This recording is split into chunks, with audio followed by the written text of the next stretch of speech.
ಕಲಬುರಗಿಯಲ್ಲಿ ಕಳೆದ 2 ದಿನಗಳಲ್ಲಿ 3 ಯುವಕರ ಕೊಲೆ ನಡೆದು ಹೋಗಿದೆ. ಕ್ರೈಮ್ ಕೇಸ್ ಹೆಚ್ಚಾಗ್ತಾ ಇರುವುದಕ್ಕೆ ಶಾಸಕ ಬಿ.ಆರ್. ಪಾಟೀಲ್ ಅಸಮಾಧಾನ ವ್ಯಕ್ತಪಡಿಸಿದ್ದಾರೆ. ಏನಿದು? ಯಾವಾಗ ನೋಡಿದ್ರು ಕೊಲೆ ಕೊಲೆ ಕೊಲೆ ಅಂತ ಇದ್ರೆ ಏನು ಕಥೆ ಇದು? ಏನಾಗ್ತಾ ಇದೆ ಕಲಬುರಗಿಯಲ್ಲಿ ಅಂತ ಹೇಳಿ ಬಿ.ಆರ್. ಪಾಟೀಲ್ ಅಸಮಾಧಾನ ವ್ಯಕ್ತಪಡಿಸಿದ್ದಾರೆ. ಮದ್ಯದ ನಶೆಯಿಂದಾನೇ ಕ್ರೈಮ್ ಪ್ರಕರಣ ಇಲ್ಲಿ ಜಾಸ್ತಿ ಆಗ್ತಾ ಇದೆ.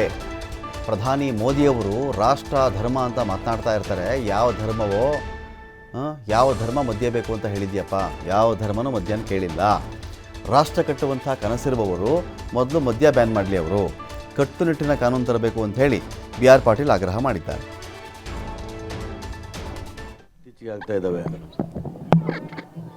ಒಂದು ಮೇಲ್ನೋಟಕ್ಕೆ ಬಂದಂಥದ್ದಂದರೆ ಇದಕ್ಕೆಲ್ಲಕ್ಕೂ ಸರಾಯಿ ಲಿಕ್ಕರು. ಇದು ಲಿಕ್ಕರ್ಲಿಂದ ಈ ಥರ ಘಟನೆಗಳು ನಡೀತಾನೆ ಇದ್ದಾವೆ. ಆದರೆ ಎಲ್ಲಿವರೆಗೆ ಸರ್ಕಾರ ಇದನ್ನು ಮಾರಾಟ ನಿಲ್ಲಿಸೋದಿಲ್ವ ಅಲ್ಲಿವರೆಗೆ ಇದು ನಿಲ್ಲೋದಿಲ್ಲ. ಡೊಮೆಸ್ಟಿಕ್ ವೈಲೆನ್ಸ್ ಆಗ್ತಾಯಿದೆ, ಬಡದಾಟ, ಕ್ರೈಮ್ ರೇಟ್ ಜಾಸ್ತಿ ಆಗ್ತಾಯಿದೆ. ನಾನು ಸರ್ಕಾರಕ್ಕೆ ವಿನಂತಿ ಮಾಡ್ಕೋತೀನಿ, ಕನಿಷ್ಠ ನಿತೀಶ್ ಕುಮಾರ್ ತಂದಂಥ ಒಂದು ಕಾನೂನನ್ನು ರಾಜ್ಯದಲ್ಲಿ ತರದೇ ಹೋಗಿದ್ದರೆ ಕಾನೂನು ಮತ್ತು ಸುವ್ಯವಸ್ಥೆ ಕಾಪಾಡೋದು ಭಾಳ ಕಷ್ಟ ಆಗ್ತದೆ.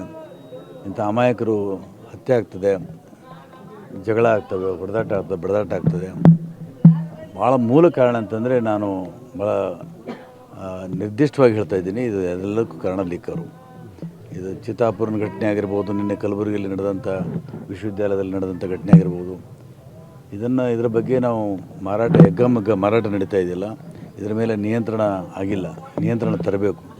ನಿಯಂತ್ರಣ ತಂದರೆ ಮಾತ್ರ ಇಂಥ ಘಟನೆಗಳನ್ನು ಕಡಿಮೆ ಮಾಡ್ಬೋದು, ನಿಲ್ಲಿಸೋಕ್ಕಾಗೋದಿಲ್ಲ. ಕೊನೆಗೆ ನಾನು ನರೇಂದ್ರ ಮೋದಿಯವರಿಗೂ ವಿನಂತಿ ಮಾಡ್ಕೋತೀನಿ, ನೀವೇನು ರಾಷ್ಟ್ರ ಕಟ್ಟುವಂಥ ಕನಸನ್ನು ಇಟ್ಕೊಂಡು ಬಂದಿದ್ದೀರಿ ಮತ್ತು ಧರ್ಮದ ಹಿನ್ನೆಲೆಯಲ್ಲಿ ತಾವು ಮಾತಾಡ್ತೀರಿ. ಯಾವ ಧರ್ಮ ಕೂಡ ಮಾನ್ಯತೆ ಇಲ್ಲ. ದಯಮಾಡಿ ನೀವು ರಾಷ್ಟ್ರ ಮಟ್ಟದಲ್ಲಿ ಇದನ್ನು ನಿಷೇಧ ಮಾಡಿದ್ರೆ ಖಂಡಿತವಾಗಿ ಯಶಸ್ವಿ ಆಗ್ತದೆ. ಅಂದರೆ ರಾಜ್ಯ ಮಟ್ಟದಲ್ಲಿ ಮಾಡೋದು ಯಶಸ್ವಿ ಆಗಿಲ್ಲ. ಕೇರಳದಲ್ಲಿ ಮಾಡಿದ್ರು, ಆಮೇಲೆ ತೆಲಂಗಾಣದಲ್ಲಿ ಮಾಡಿದ್ರು.